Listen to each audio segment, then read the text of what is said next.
There is a gray four-door sedan parked on a quiet street in a mid-sized Minnesota city, the kind of car your eyes slide right off. You have walked past 1,000 like it. And for 2 winters, a 72-year-old Vietnam veteran named Ray Colter lived inside that one. Warm, at 68 degrees, 40 feet from a coffee shop where people sat every morning with no idea a man was living out his life on the other side of that glass. That is not a story about a man who had nothing. It is a story about a man who understood something almost nobody does and used it. The country spent years making Ray Colter invisible. In the end, invisibility was the only thing that kept him alive. What he built inside a $500 car would keep him warmer than the apartments of the people who never once saw him. But there was one night, in the deepest cold of that second winter, when the whole invisible life he had built almost came apart in a single knock on the window. Hold on to that. We will get there.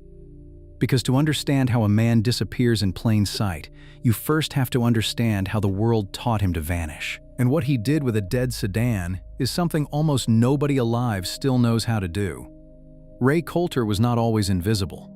There was a time when people saw him just fine. He was 19 when the Army sent him to Vietnam, and one of the first things they taught him there was how not to be seen, because being seen was how you died. He learned to read a tree line, to move without moving anything that mattered, to be a shape the eye passes over. He came home in 1972 with that skill buried in him like shrapnel, along with a bad knee and a way of sitting with his back to the wall that his wife learned not to comment on. For a long time, he lived a visible life like everyone else. He drove a delivery route for a beer distributor for 29 years, the same city, the same streets he would later disappear on. He married a woman named Carol. They had an apartment, then a small house, then just the apartment again when things got tight, but they were fine. Ray was the kind of man a neighborhood knows by his truck and his wave. He was seen. He belonged to a place. Invisibility came for him slowly, the way it comes for a lot of old men, one quiet subtraction at a time. The distributor got bought out, and the new owners let the older drivers go with a handshake and not much else. Carol's heart gave out 2 winters after that, fast, in a hospital that sent bills long after she was gone. The pension was smaller than the arithmetic needed it to be. The apartment rent climbed the way rent climbs. And somewhere in there, without any single dramatic moment, Ray Colter stopped being a man people saw and became a man people looked past. There was a specific morning he could point to, later, as the day it became real. He had gone into the bank he had used for 30 years to ask about a payment he could not make, and the young teller called him sir with the particular gentleness people use on someone they have already quietly filed under lost cause. He caught his own reflection in the glass on the way out, a gray-bearded old man in a good coat gone shabby, and understood that the coat was the last thing still telling the world he had ever been anybody. He was not angry. That was the strange part. He simply understood, standing on the sidewalk in the cold, that the man people used to wave at was already gone, and that whatever came next, he would be doing it unseen. He filed for the benefits he was owed. He was told his claim was in the system and that the system was doing its best. The backlog on those claims, by many accounts, can run for months and sometimes far longer, and Ray did not have months. He had a paid-off truck that finally died, a last month's rent he couldn't make twice, and a cold city that does not slow down for a 70-year-old with a duffel bag. The first nights were the worst kind of exposed. A shelter cot in a room full of strangers, his boots under his pillow so they wouldn't walk off, no door, no quiet, no dignity, and a growing understanding that a man his age does not survive long being seen as a target every single night. That was when the old training came back to him, unbidden, the way it does. The problem was not that he had nowhere to go. The problem was that everywhere he went, he was seen. And he already knew, better than almost anyone alive, how to fix that. He found the sedan on a buy here, pay here backlot with a $500 handwritten price in the windshield, an old full-size Mercury with 200,000 miles, a cracked dash, and one enormous advantage that the salesman never thought to mention. It was the single most invisible object in the entire city. A gray four-door sedan is the one thing the human eye is built to ignore. Not a van, which says someone might be living in it. Not a camper, which draws the eye and the police. Just a tired old car, one of 10,000 exactly like it, parked on a street where tired old cars belong. He counted out $500, most of what he had left in the world, and drove away in the only home he could afford and the best hiding place a man could ask for. If you have ever felt invisible to people who should have seen you, stay with this. Subscribe if a story like this is worth 10 minutes of your week. Here is the thing that separates a man freezing in a car from a man living in one, and almost nobody gets it right. A car in winter is a steel and glass icebox. The glass alone will kill you. Heat pours out of every window like water out of a bucket with no bottom. So before Ray thought about warmth, he thought about the windows.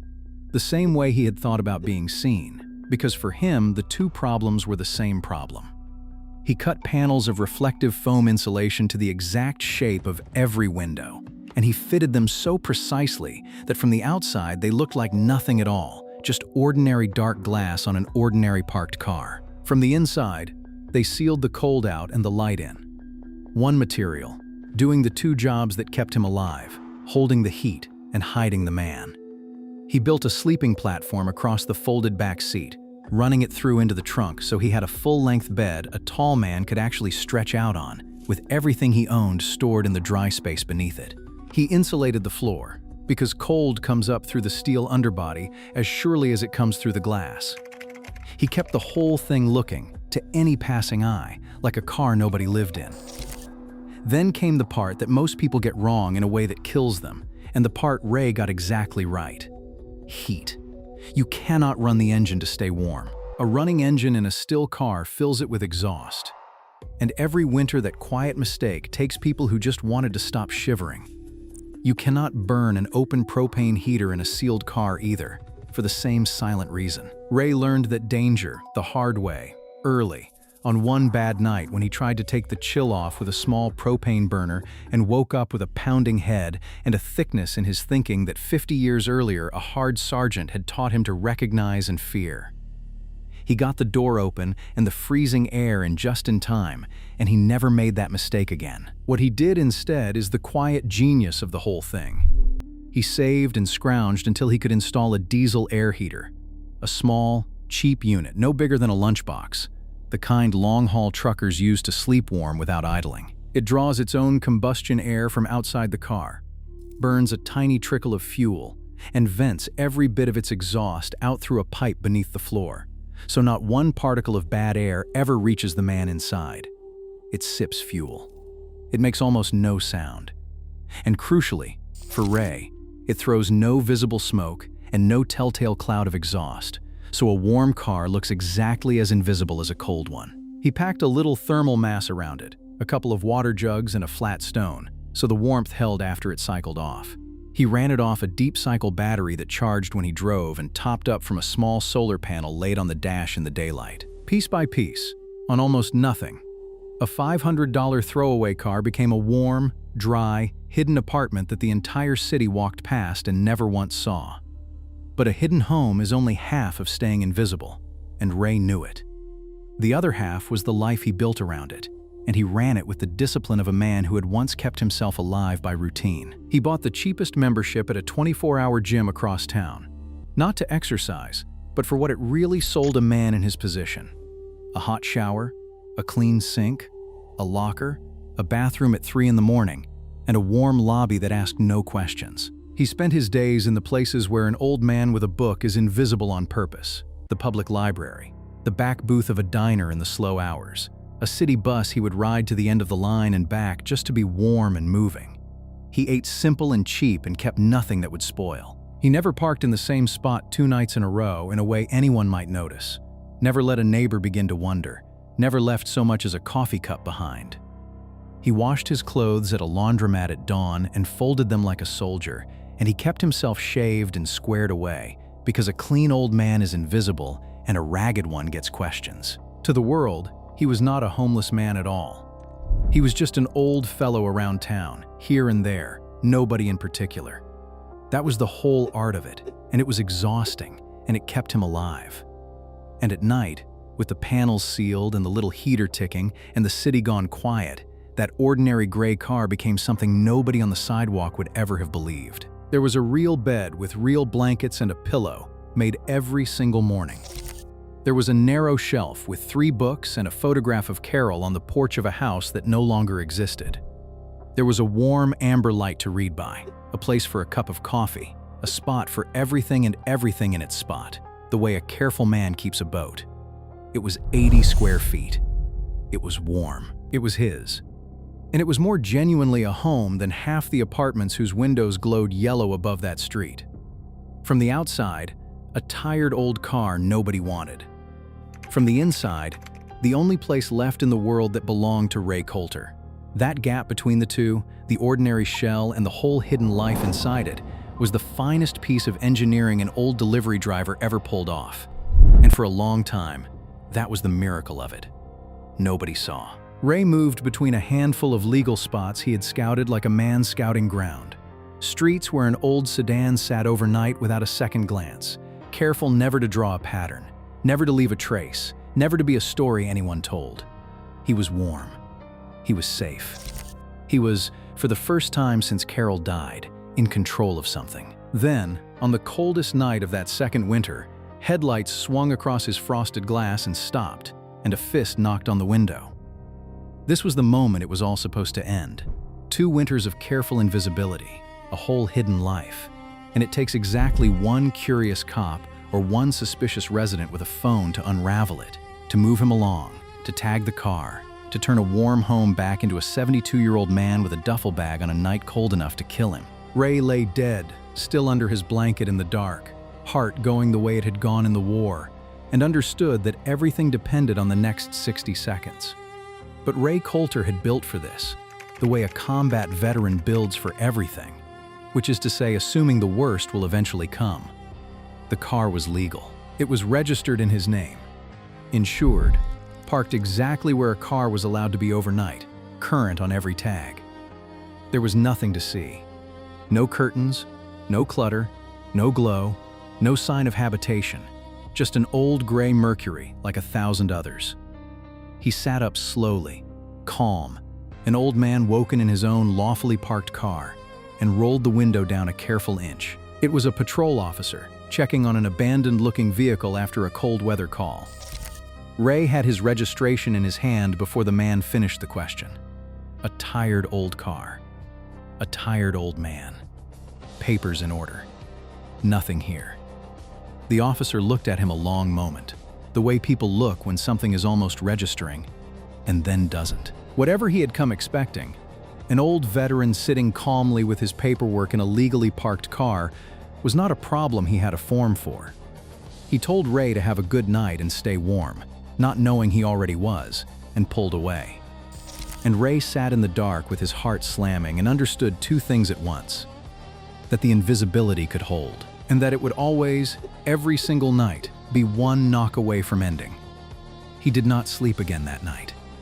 He lay there long after the taillights were gone, listening to his own heart come down off the ceiling, and he made himself do the cold arithmetic a soldier does. He had passed. But passing was not the same as safe. Every warm night from here on would be borrowed against the odds of the next knock, and he would have to be perfect at it, every single time, for as long as this lasted. An ordinary man could not have carried a thing like that. Ray Colter had carried worse and further and younger, and he did the only thing the war had ever really taught him to do with fear. He folded it up small, put it away, and got ready for the next day. The winter that came after settled the rest of it without a word from anyone. I want to be honest about what a hard freeze does to the people living at the edges, because it is the part that makes what Ray built matter. When the deep cold sits on a northern city and does not lift, the ones who die are not the ones you would guess. They are the people in the cars that were not ready, running the engine for heat until it killed them, or burning something they shouldn't in a sealed space, or simply not having any heat at all and losing the fight 1 degree at a time in a parking lot 40 feet from a warm building. In cold like that, across this country, people die that way every single winter, quietly, unseen, and most of us never hear a word about it. The nights the city broke its cold records, the invisible man in the gray sedan slept warm at 68 degrees, his little heater ticking away its trickle of fuel, his windows dark and ordinary. His whole life balanced on a discipline the army gave him and the country never thanked him for. He was, on those nights, one of the safest people on the block. And not one of the people sleeping in the heated apartments around him knew he was there at all. Only one person ever saw him, and she never said so out loud. There was a young woman who opened that coffee shop before dawn, and somewhere in that second winter she began to notice the gray mercury and the old man who was sometimes sitting upright inside it at 5 in the morning, dignified, reading by a small light. She never knocked. She never called anyone. She simply started leaving a large black coffee and something warm to eat on the low wall by the parking meter every cold morning, in a bag with no note, and then pretending she had not. Ray never thanked her, because thanking her would have meant admitting he was seen, and being seen was the one thing he could not afford. But he took the coffee. And on the coldest mornings of that winter, the fact that one single person in the whole city had looked at that car and understood there was a man inside worth a hot cup of coffee he would have told you, if he ever told anyone anything, most of what kept him human. Because what the invisibility cost him, he never said out loud either. The same disappearing act that kept him alive also kept him alone. And there is a particular loneliness in being warm and safe and completely unseen, in building the perfect hiding place and then having to live your one life inside it. Some nights the hardest part was not the cold at all. It was lying warm in the dark, a few feet of steel and glass away from a whole city of lit windows and full lives, and knowing that not one soul out there knew your name, or that you had once mattered to somebody, or that you were even there to be missed. That is the part that should sit with you. If you walked that street tomorrow, you would not see him. You would see a car. That was always the point, and it is also the quiet horror of it. A man served his country, worked his whole life, lost the people and the pension and the roof one subtraction at a time, and the single skill that finally kept him alive was the skill of not being seen by the very society that had already stopped looking. So why does this keep happening? Why are there veterans living warm and hidden in plain sight in every city in this country, invisible on purpose because being visible got too dangerous? The easy answer is that they fell through the cracks. But the harder answer is that the cracks are the size of a man, and we have gotten very good at not looking into them. It is medical debt that empties a life in a season. It is a claims backlog slower than a northern winter. It is a pension that stops stretching.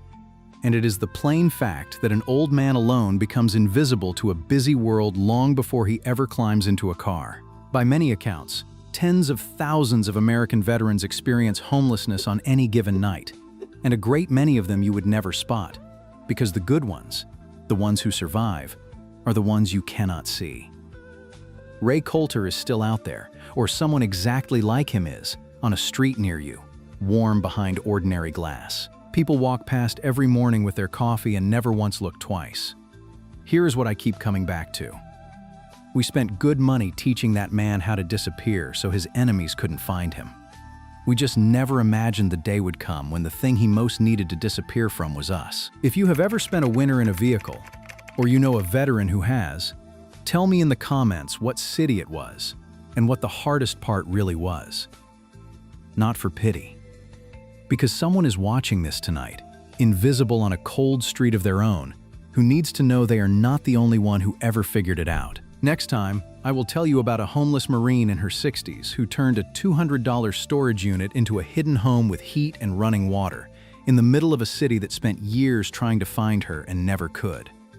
Because some of the men and women this country trained to survive anything were left, in the end, to prove it completely alone. And the country that taught them never once looked back to see if they had.